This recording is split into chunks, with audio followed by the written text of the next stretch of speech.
Welcome to World War II Chronicles, a weekly tribute to America's fighting men and women in commemoration of the Second World War.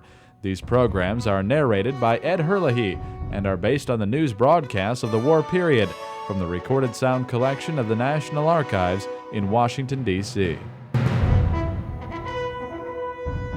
Since D-Day, June 6, 1944, the Allied armies had pounded at the German forces dug in around the Hedgerows of Normandy.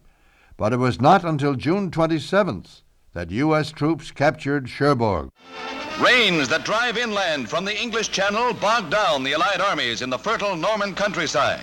Ever since D-Day, adverse weather has slowed the liberation of Europe.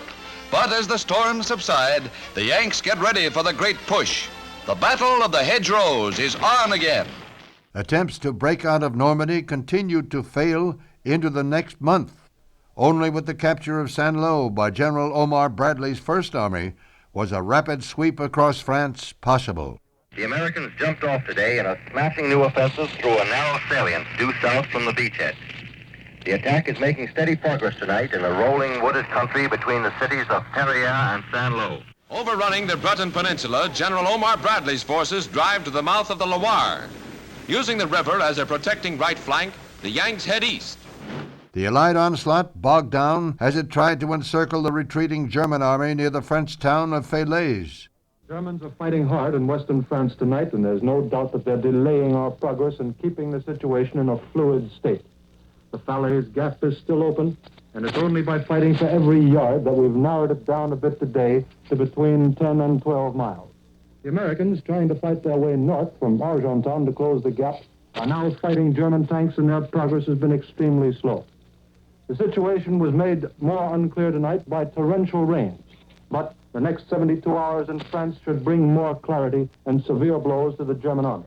The so-called Falaise pocket, with 50,000 German soldiers, was finally closed on August 20th.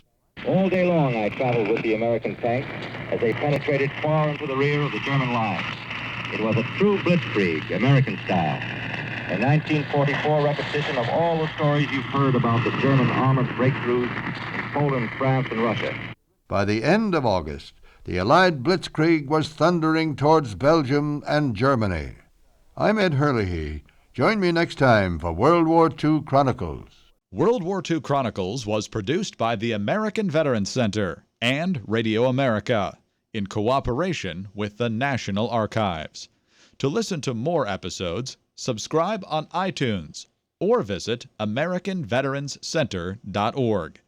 We need your help to keep the legacy of our World War II generation alive. Visit AmericanVeteransCenter.org to make a donation to support World War II Chronicles and the ongoing work of the American Veterans Center.